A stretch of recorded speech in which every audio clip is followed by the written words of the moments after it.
नमस्कार, मैं हूं गौरव अग्रवाल और आप देख रहे हैं जी बिजनेस पर हमारी खास पेशकश मोदी का विजय पथ। और इससे पहले कि हम आपको बताएं कि पीएम मोदी ने आज विजय पथ पर चलते हुए क्या कुछ संदेश दिया है देश को, उससे पहले एक बड़ी खबर बता दें।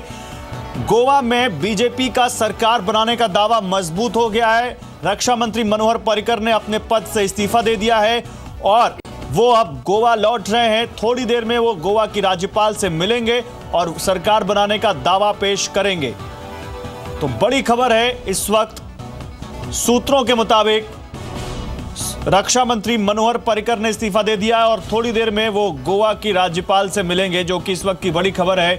तो न केवल अब उनको 2 नए सीएम चुनने होंगे बीजेपी को यूपी उत्तराखंड के, बल्कि अब उनको एक नया रक्षा मंत्री भी चुनना होगा। लेकिन फिलहाल इस वक्त की बड़ी खबर, रक्षा मंत्री मनोहर पर्रिकर ने अपने पद से इस्तीफा दे दिया है, सूत्र ये बता रहे हैं।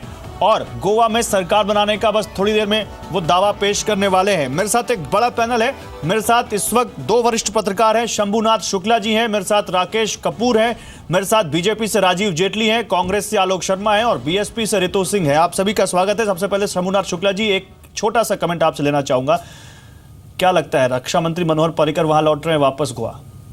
देखिए, जब पर्रिकर जी गोवा के मुख्यमंत्री थे तो उनके काम से सभी खुश थे, इसमें कोई शक नहीं। लेकिन वही मोदी सरकार में तब तक कोई ऐसा रक्षा मंत्री नहीं दिख रहा था जिसको इतना भारी भरकम पद दिया जा सके। सर, ये तस्वीरें सीधी आ रही हैं जी, आप देख सकते हैं। रक्षा मंत्री मनोहर पर्रिकर की तस्वीरें इस वक्त आप देख सकते हैं।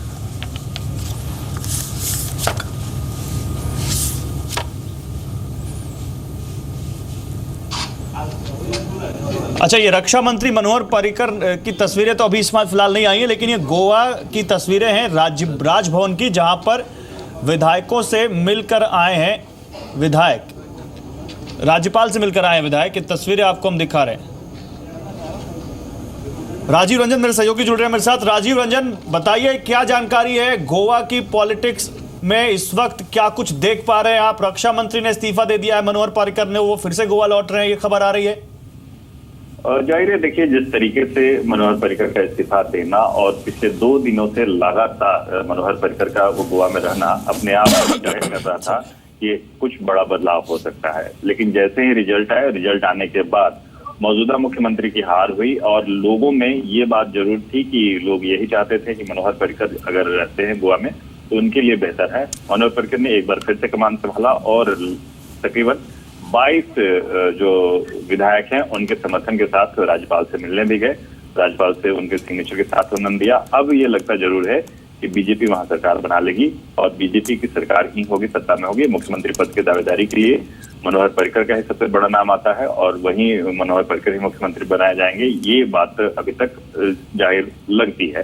लेकिन हो सकता है कि राजनीति है, कभी भी कुछ फेरबदल हो सकता है। लेकिन जिस तरीके से केंद्रीय मंत्रिमंडल की तरफ से ये हामी भरी गई है, ये नाम भी पुख्ता कर दिया गया है कि अगर मुख्यमंत्री की दावेदारी होगी तो मनोहर पर्रिकर की ही मुख्यमंत्री की दावेदारी होगी। और जिस तरीके से अभी महाराष्ट्र गोमांतक पार्टी और गोवा फॉरवर्ड और बाकी लोगों का समर्थन जो मिला है वो मुख्यमंत्री मनोहर पर्रिकर के ही नाम पर मिला है और मनोहर पर्रिकर के नाम पे मुहर लगने के बाद ही वो लोग साथ साथ आए हैं। इस परिस्थिति में जब 13 मात्र सीटें थी और इसके बाद लोगों का गठजोड़ करना काफी मुश्किल था, लिहाजा मुख्यमंत्री मनोहर पर्रिकर ने रक्षा मंत्री मनोहर पर्रिकर ने काफी मशक्कत करनी की हुई और वहाँ केंद्रीय मंत्रिमंडल से नितिन गडकरी भी वहां पहुंच चुके हैं। इन दोनों की पूरी मीटिंग बाकी होने के बाद ही ये तय हो पाया और इस हिसाब से काम किए जा रहे हैं। ठीक है राजीव, शुक्रिया आपका इन तमाम जानकारियों के लिए। एक छोटा सा रिएक्शन मैं यहाँ पर लेना चाहूंगा आलोक शर्मा का। तो आलोक शर्मा, सबसे बड़ी पार्टी आप बने, लेकिन उसके बावजूद सरकार आप नहीं बना पाए। रक्षा मंत्री मनोहर पर्रिकर ने इस्तीफा दे दिया है और वो जा रहे हैं, अब वहाँ गोवा के राज्यपाल से भी मिला है वो, और वो अगले मुख्यमंत्री हो सकते हैं गोवा के एक बार फिर से। तो क्या कांग्रेस इतनी जीत हासिल करने के बावजूद सरकार नहीं बना पा रही है, ये एक और नाकामयाबी आपकी? देखिए, मैं समझता हूं कि कहीं ना कहीं इसमें पूरी तरह से हॉर्स ट्रेडिंग नजर आ रही है। किस तरह से आप दोबारा से लोकतंत्र की हत्या करने की तरफ बढ़ रहे हैं, जिस तरह से अरुणाचल में किया। सबसे बड़ी जो पार्टी है उसको floor of the house, SR Bommai case को अगर थोड़ा सा पढ़ेंगे, यहाँ पर बीजेपी के प्रवक्ता बैठे हैं, वो स्वयं भी शायद वकील हैं, तो मैं समझता हूं कि उनको पहले जो लार्जेस्ट पार्टी है राज्यपाल को, उनको मौका दिया जाना चाहिए। अगर वो बहुमत सिद्ध नहीं कर पाते हैं फ्लोर ऑफ द हाउस, तब कोई किसी दूसरी बात पर होना चाहिए। अब किसने साइन किया किसने नहीं किया, अरुणाचल में राज्यपाल महोदय ने क्या किया था आपको पता है कि एक बैंक्वेट हॉल में एमएलएस की मीटिंग बुलाई और उसमें फैसला ले लिया। उसके बाद सुप्रीम कोर्ट यहाँ तो सारी पार्टियों ने खुल के अपना समर्थन दिया है। इवन ये तक कहा है आलोक शर्मा कि मनोहर पर्रिकर आएंगे तो ही हम अपना समर्थन देंगे वरना नहीं देंगे। देखिए मैं समझता हूं कि क्या ब्लैकमेलिंग है, क्या डील है, किसके लिए डील है, ठीक है, ब्लैकमेलिंग है, राजू जेटली है, ये तो आने वाले समय में आप Raju Jaitley horse trading, blackmailing सब कुछ कर लिया आपने गोवा में सरकार बनाने के लिए। देखिए विधायकों की आस्था किसके साथ चलती है ये तो दिग्विजय सिंह जी ने थोड़ी देर पहले ही बता दिया। उन्होंने सरेंडर किया, उन्होंने सारी कोशिश करी, हर मुमकिन कोशिश करी कि गोवा में किसी भी तरीके से गवर्नमेंट को फॉर्म कर लिया जाए।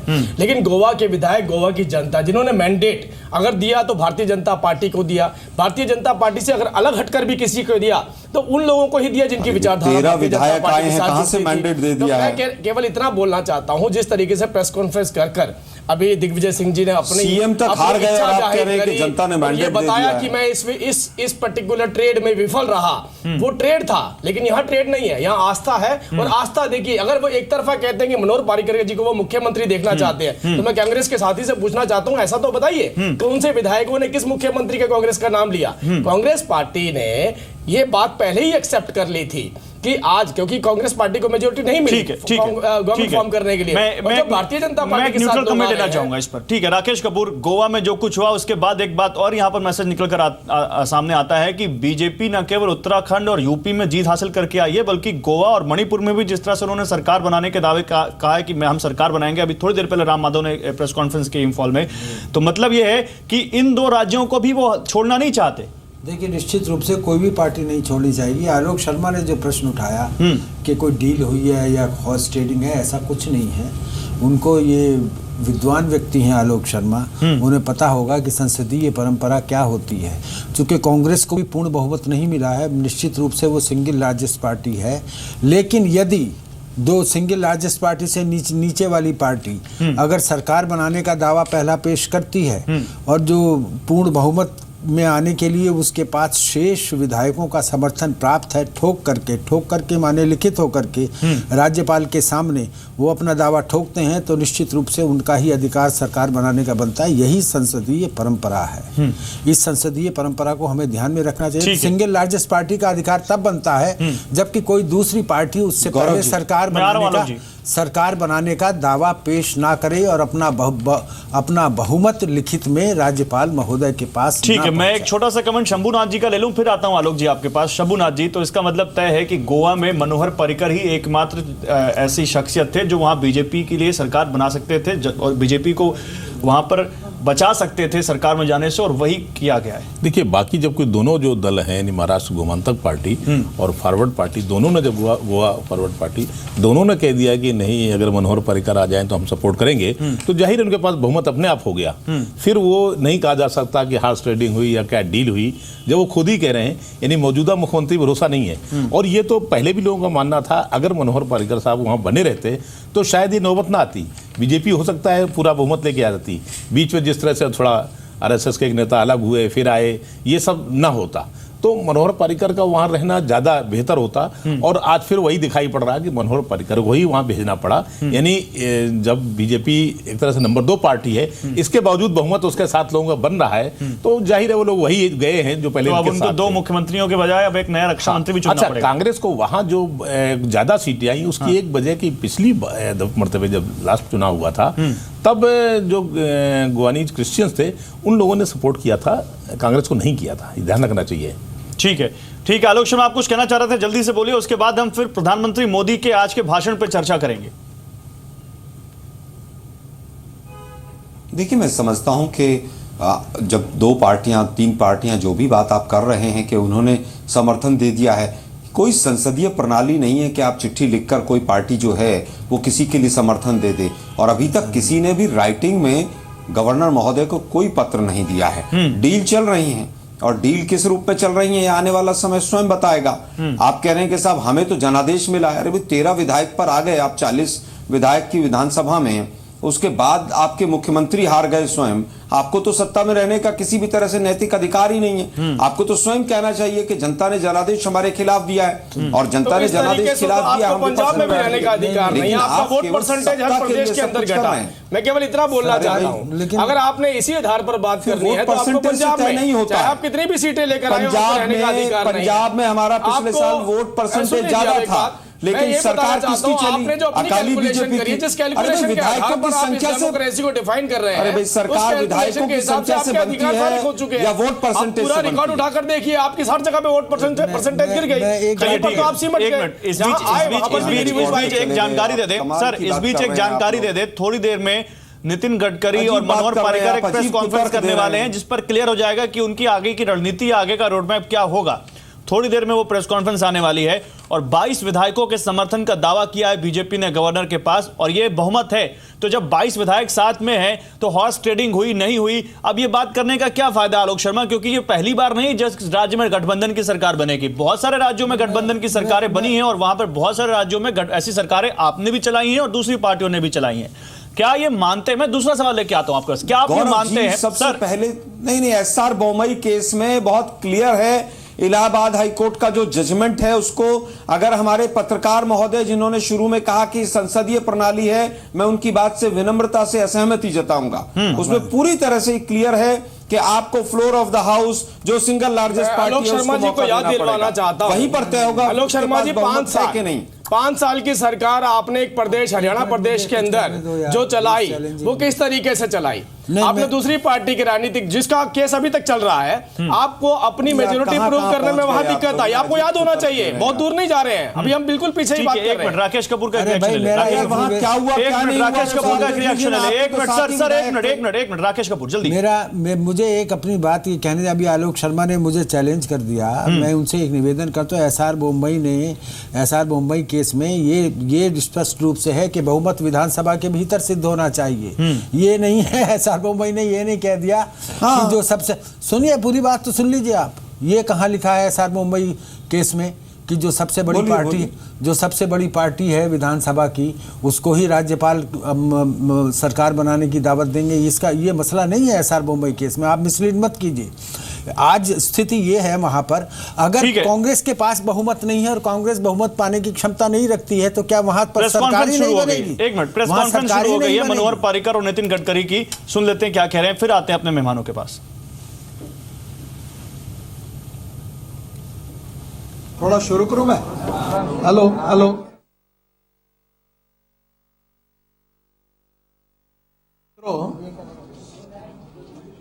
गोवा विधानसभा का चुनाव होने के बाद किसी एक पार्टी को बहुमत नहीं मिला। इसके बाद में जो समय विचार के लोग इकट्ठा होकर कुछ कॉमन प्रोग्राम के आधार पर गोवा के विकास के लिए और एक स्टेबल गवर्नमेंट, स्थिर सरकार और गोवा के विकास करने वाली सरकार हो, इसलिए प्रयास किया गया। मैं कल रात को गोवा में आया, रात भर अनेक लोगों से बातचीत हुई, आज दिन भर भी बातचीत हुई। बातचीत होने के बाद यहाँ की जो प्रमुख 2 पार्टियाँ थी, इसमें एमजीपी और गोवा फॉरवर्ड, इन्होंने मुझसे बातचीत समय ये कहा कि अगर मनोहर पर्रिकर अगर मुख्यमंत्री करके आते हैं तो उनके नेतृत्व में हम समर्थन करेंगे। परंतु मनोहर पर्रिकर हमारे केंद्र में डिफेंस मिनिस्टर हैं और स्वाभाविक रूप से हमारे पार्टी का निर्णय भी पार्लियामेंट्री बोर्ड करता है। तो सुबह उन्होंने ये बात कहने के बाद मैंने हमारे अध्यक्ष अमित शाह जी से बातचीत की, प्रधानमंत्री से भी बातचीत की, और उसके बाद में मैंने उनको कहा कि यहाँ के एमएलएस की इच्छा है कि गोवा में अगर स्थिर सरकार चाहिए और डेवलपमेंट चाहिए तो यहाँ के आम लोगों की और विशेष रूप से जो पार्टियाँ हमको समर्थन करने के लिए तैयार हैं, उनके आग्रह है, कंडीशन है कि मनोहर पर्रिकर मुख्यमंत्री बने। उसके बाद में अध्यक्ष जी ने प्रधानमंत्री जी के साथ और पार्लियामेंट्री बोर्ड के सभी सदस्यों के साथ विचार विनिमय करके मुझे कन्वे किया कि अगर मनोहर पर्रिकर जी अगर मुख्यमंत्री बनते हैं तो पार्लियामेंट्री बोर्ड की ओर से उनके लिए अनुमति है। मनोहर पर्रिकर जी से भी अध्यक्ष जी ने बातचीत की, मैंने भी बातचीत की। उनके नेतृत्व में डिफेंस मिनिस्टर के नाते उन्होंने देश के लिए बहुत अच्छा और बड़ा काम किया है। आपको पता है कि हमारे देश की साख पूरे दुनिया में जिनके कारण बैठी है, उसमें मनोहर पर्रिकर जी का डिफेंस मिनिस्टर के नाते बहुत बड़ा योगदान है। और इसलिए दिल्ली में हम सब जो उनके मित्र सभी थे, उनकी इच्छा थी कि उन्होंने दिल्ली में ही रहना चाहिए। पर इस विशेष स्थिति में पर्रिकर जी से चर्चा करने के बाद उन्होंने ये बात कही कि पार्टी जो भी उचित निर्णय करती है पार्टी के हित में वो कार्य करने के लिए मैं तैयार हूँ। और गोवा के लिए इस समय अगर मेरी ज़रूरत है तो मैं डिफेंस मिनिस्ट्री छोड़कर भी गोवा में आकर भी काम करने के लिए तैयार हूँ। उसके बाद में ये बात मैंने हमारे अध्यक्ष जी को कन्वे की और आज सुबह ही हमारे पार्टी में हमारे विधानमंडल के जो सदस्य थे उन्होंने पर्रिकर जी के बारे में एक प्रस्ताव भी पास किया और उनके नेतृत्व में आगे जाना चाहिए, इस आशय का प्रस्ताव पास हुआ। पार्टी के अध्यक्ष जी ने और पार्लियामेंट्री बोर्ड ने मुझे उचित निर्णय करने का अधिकार दिया था। और जब हमने सभी पार्टियों से और इंडिपेंडेंट से चर्चा की, उसमें विशेष रूप से सुदीन ढवलीकर जी, इनका मैं विशेष रूप से आभार मानूंगा। उनके एमजीपी के 3 सदस्य विजय सरदेसाई, इनको विशेष रूप से धन्यवाद दूंगा कि गोवा के विकास के लिए और उन्होंने बहुत महत्वपूर्ण ये निर्णय किया है। और उनके नेतृत्व में 3 एमएलए थे और इंडिपेंडेंट्स में श्री गोविंद गावड़े और रोहन खाउंटे इन्होंने भी समर्थन किया है। तो ऐसे 21 एमएलए ने जब समर्थन करने के बारे में मुझे विश्वास दिलाया, पत्र दिए, तब हमने ये निर्णय किया कि जो मुझे पार्लियामेंट्री बोर्ड के तरफ से माननीय अध्यक्ष जी ने कहा था, मैंने कहा कि मैं इसमें जो अधिकार दिया उससे आप अभी आगे जाइए। और ये पत्र लेकर मनोहर पर्रिकर जी, उनके साथ हमारे सभी एमएलए, बीजेपी के, एमजीपी के एमएलए, गोवा फॉरवर्ड के एमएलए, सुदीन ढवलीकर, विजय सरदेसाई, सब मिलकर गवर्नर से मिले और वहाँ 21 सदस्यों के साइन का और उसके साथ साथ उनके समर्थन के पत्र हमने माननीय गवर्नर महोदया को दिए हैं। मनोहर पर्रिकर जी अभी संरक्षण मंत्री है। हमारे संविधान के अनुसार गोवा के मुख्यमंत्री पद की शपथ लेने के पहले उनको डिफेंस मिनिस्टर का रिज़ाइन करना चाहिए और इसलिए रिज़ाइन करने के शपथ लेने के पहले वो संविधान के अनुसार उसके ऊपर निर्णय करेंगे। अभी तक उन्होंने कोई रिजिग्नेशन दिया नहीं है। इसके बाद हम लोग गवर्नर साहब जो है उनके तरफ से उनको इन्विटेशन मिलने के बाद वो कब शपथ लेंगे ये बात तय करेंगे और उसके बाद में वो रिज़ाइन करेंगे। जहाँ तक गोवा में बहुत जागरूक मतदार है, इस बार फ्रैक्चर मैंडेट मिला, किसी एक पार्टी को बहुमत नहीं मिला और मनोहर पर्रिकर जी के नेतृत्व में पिछले बार बहुत अच्छी सफलता मिली और उन्हें गोवा के विकास के लिए बहुत अच्छा काम किया। और इसीलिए हमारी एमजीपी और गोवा फॉरवर्ड और भारतीय जनता पार्टी मिलकर तीनों पार्टी के प्रमुख नेता बैठकर एक साझा विकास कार्यक्रम जो है वो भी हम निश्चित करेंगे और निश्चित रूप से गोवा एक प्रगतिशील, समृद्ध और संपन्न अच्छा राज्य बनाने के लिए मनोहर पर्रिकर जी के नेतृत्व में सबके सहयोग से एक स्थिर सरकार हम गोवा को देंगे। अभी इस स्थिति की जानकारी मैंने हमारे पार्टी के अध्यक्ष अमित शाह जी को और प्रधानमंत्री नरेंद्र मोदी जी को भी दी। उन्होंने भी मनोहर पर्रिकर जी का और समर्थन करने वाले सभी पार्टियों का अभिनंदन किया है, उनको धन्यवाद दिए हैं। और मुझे विश्वास है कि इन सब बातों में जो एमएलएज हैं इंडिपेंडेंट और एमजीपी और गोवा फॉरवर्ड के, हमने सब ने बैठकर आपस में चर्चा सुलह करके अलग अलग विषयों पर काफ़ी बातें हुई। कल दोपहर रात को 1 बजे से लेकर हम करीब 5 साढ़े 5 बजे तक जागते रहे। फिर सुबह भी हम लोग लगातार 8:30 से बैठे रहे और दिन भर हमने छोटी छोटी बातों पर चर्चा की, क्योंकि हम सब बातों को क्लियर करना चाहते थे कि लॉन्ग टर्म पर हम 5 साल के लिए एक स्थिर सरकार दें और हम सब लोग मिलकर एक टीम के रूप में काम करें। और इसलिए एक सशक्त टीम 21 सदस्यों की, 21 विधायकों की, जिसमें मनोहर पर्रिकर जी का यशस्वी नेतृत्व मिला है और हमें उम्मीद है कि और भी कुछ सदस्य समर्थन करने के बारे में उन्होंने भी हमको कहा है केवल उनका पत्र मिला नहीं है, अगर वो भी करेंगे तो उनका भी हम स्वागत करेंगे। और मेरा विश्वास है कि आज मैं मनोहर पर्रिकर जी को हमारे आज उनको जो समर्थन मिला इस बात को लेकर मैं भारतीय जनता पार्टी की ओर से, भारत सरकार की ओर से और मेरे ओर से भी मैं उनको बहुत बहुत धन्यवाद देता हूँ, उनका अभिनंदन करता हूँ। और विशेष रूप से मैं हमारे मित्र माननीय सुरेंद्र धवलीकर जी एमजीपी के, उन्होंने भी बहुत समझदारी की भूमिका रखी। हम चुनाव में अलग अलग लड़े, चुनाव में होता ही है, पर फिर भी उन्होंने भी बहुत मैच्योर्ड रोल अदा किया और उन्होंने भी सहयोग दिया। मैं विशेष रूप से विजय सरदेसाई जी हैं, उनको भी बहुत बहुत धन्यवाद दूंगा। उन्होंने भी बहुत सोचकर गोवा के हित में, काफ़ी कठिनाइयाँ अड़चनी थी और उन्होंने कहा कि मैं गोवा के विकास के लिए और गोवा की जनता के हितों के लिए मैं कटिबद्ध हूँ और एक स्टेबल सरकार गोवा को मिले, इसलिए मेरे कुछ रिजर्वेशन भी होने के बावजूद भी मैं इस सरकार में आऊँगा और सरकार को मदद करूँगा। इसलिए पूरी तरह से बाद में इंडिपेंडेंट लोग जो जिनके भी मैंने नाम लिए उन्होंने भी समर्थन किया है। मैं इनको सबको हृदय से बहुत बहुत धन्यवाद देता हूँ और उनका अभिनंदन करता हूँ। इसके बाद में मनोहर जी और हमारे प्रमुख जो पार्टी के नेता है वो भी अपनी बात कहेंगे और शपथ कब लेना, गवर्नर कब बुलाएंगे, उसके बारे में निर्णय क्या करना, इन सब बातों का अभी निर्णय माननीय मनोहर पर्रिकर जी को लेना है और वो आपको इसके बारे में पूरी जानकारी देंगे। मनोहर पर्रिकर जी।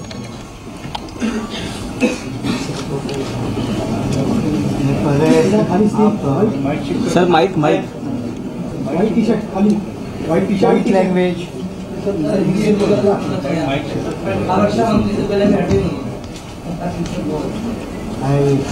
thank you all for support and wish you a very happy Holi and Ganga Panchami tomorrow. On this auspicious occasion, I would like to thank Shri Nitin Ji Gadkari for coming down to Goa at a very short notice as a party observer, and he had also assisted us during the election.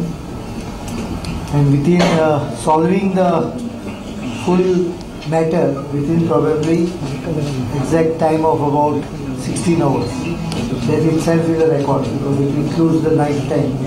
And इस बीच एक बड़ी खबर आ गई है। रक्षा मंत्री मनोहर पर्रिकर तो गोवा के अगले सीएम बनने जा रहे हैं, जैसा कि अभी आपने सुना केंद्रीय मंत्री नितिन गडकरी को। लेकिन इस बीच बड़ी खबर यह आई है कि कैलाश विजयवर्गीय और अनिल जैन को यूपी का ऑब्जर्वर नियुक्त कर दिया गया है और यूपी के सीएम का नाम अब होली के बाद होगा। यह इस वक्त की बड़ी खबर है।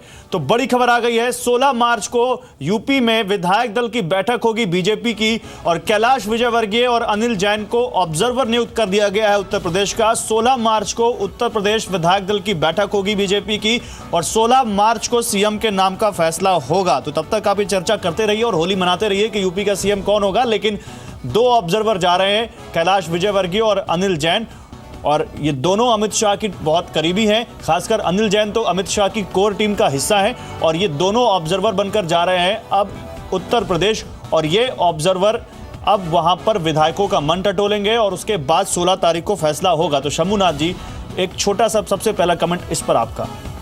देखिए, ये तो तय था कि होली के बाद ही अब किसी का नाम फाइनल होगा, क्योंकि उत्तर प्रदेश में थोड़ा इतनी विचित्र स्थिति है कि आखिर 403 की विधानसभा है, वहाँ इस तरह नहीं हो सकता किसी को बिठा दिया जाए। जैसे कि मनोहर लाल खट्टर या रघुवर दयाल को झारखंड में बिठाया गया, तो वहाँ तो विधायक दल से भी बातचीत होगी, उसके बाद भी कोई निष्कर्ष निकलेगा। दिक्कत ये, अब केशव प्रसाद मौर्य को बनाते हैं या और कोई नाम उभर के आता है, अभी जो चूंकि बीजेपी प्रेसिडेंट है, लेकिन मौर्य ओबीसी कहे भले जाएं पर उनकी संख्या उत्तर प्रदेश में बहुत कम है, इतनी ज्यादा है नहीं। फिर उनसे बड़े नेता दूसरी पार्टी से जो आपने लिए हैं, स्वामी प्रसाद मौर्य भी आखिर बीजेपी में है, वो ज्यादा बड़े नेता है और नेता विरोधी दल रह चुके हैं। तो उत्तर प्रदेश की जो प्रशासनिक कार्यकुशलता है उनको पता है। केशव प्रसाद मौर्य कभी सरकार में रहे नहीं है, इसे उनको जानकारी भी नहीं है, भले वो उनके बूते पार्टी जीती हो। ऐसी बहुत सारी दिक्कतें हैं। हो सकता है किसी महिला का नाम आ जाए। एक बार क्या हुआ उत्तर प्रदेश में, जब कांग्रेस सरकार थी, कोई मुख्यमंत्री नहीं मिल रहा था, बड़ा अंदर से विवाद था, तो इन्होंने अचानक, कांग्रेस ने, नेहरू जी की पसंद भी थी, कि सुचेता कृपलानी को बना दिया गया। अब सुचेता कृपलानी की बिरादरी के लोग उत्तर प्रदेश में ना के बराबर होंगे, ना उनका यूपी से कोई लेना देना था, सिर्फ बीएचयू में पढ़ी थी, मूल रूप से बंगाली थी, रहने वाली पंजाब अम्बाले की, तब अम्बाला पंजाब का हिस्सा था, वहाँ की थी, और 4 साल मुख्यमंत्री रही। इवन चंद्रभान गुप्ता ने भी उनको सपोर्ट किया था। तो हो सकता है कोई और ऐसा नाम आ जाए जो लोग न जानते हो, बाहर का हो, वो कोई महिला भी बना दी जाए। ठीक है राजीव। देखिए, मैं एक बात बोलना चाहता हूँ इस बारे में। जैसे हमारे साथी ने बताया, इस बैरियर को जनता ने तो तोड़ दिया है। अब इस बैरियर को राजनीतिक लोगों को, बुद्धिजीवी वर्ग को, और जो समाज में कहीं ना कहीं अपना स्थान रखते हैं, उन्हें भी तोड़ना होगा। साहब बोलिए ना, कि मीडिया जब भी को हम तोड़ना नेतृत्व होगा। की बात करते हैं, नेतृत्व को किसी जात, किसी बिरादरी से जोड़कर नहीं देखना। हाँ। माननीय प्रधानमंत्री जी का एक स्वप्न है। स्वप्न ये है कि गरीब जनता तक उसका हक पहुंचाना है, अंतिम व्यक्ति तक उसका हक पहुंचाना है। और उस हक पहुंचाने में जितने भी लोग बीच में आएंगे, जो भी लोग बीच में होंगे, मंत्री होंगे, विधायक होंगे, वो एक वाहक का काम करेंगे उस हकों को वहां तक लेके जाने के लिए, उन सेवाओं को वहां तक लेके जाने के लिए। तो मुझे लगता है कि उस बैरियर को अगर जनता ने तोड़ा है, तो इस बैरियर को हमें भी तोड़ना होगा और सभी को तोड़ना होगा। जब भी हम किसी के नेतृत्व का चयन करेंगे, तो चयन के बाद उनके पीछे का नाम नहीं, उनका प्रथम नाम देखा जाएगा, उनकी कार्यशैली देखी जाएगी, उनकी कुशलता देखी जाएगी। और जो भी कुशल व्यक्ति होगा, जो भी इस पूरी टीम को साथ लेकर चल सकता होगा, जो सेवाएं माननीय प्रधानमंत्री जी दे रहे हैं वो जनता तक पहुंचाने में सक्षम होगा, उसका नाम ही एज ए मुख्यमंत्री मुझे लगता है कि उसका डिक्लेयर किया जाएगा। ठीक है। तो एक आग्रह जरूर करूंगा कि भविष्य की जितनी भी चर्चाएं हों, वो कम से कम किसी जाति के आधार पर ना हो, किसी बिरादरी के आधार पर ना हो, क्योंकि भारतीय जनता पार्टी ने जनता के साथ मिलकर इस ठीक है को पूरी सर, तरह से ठीक है सर, बिल्कुल। हम भी उम्मीद करते हैं कि हमारे देश की राजनीति जातिगत राजनीति हो ही ना, लेकिन उम्मीद करने में और रियलिटी में थोड़ा बहुत अंतर होता है सर।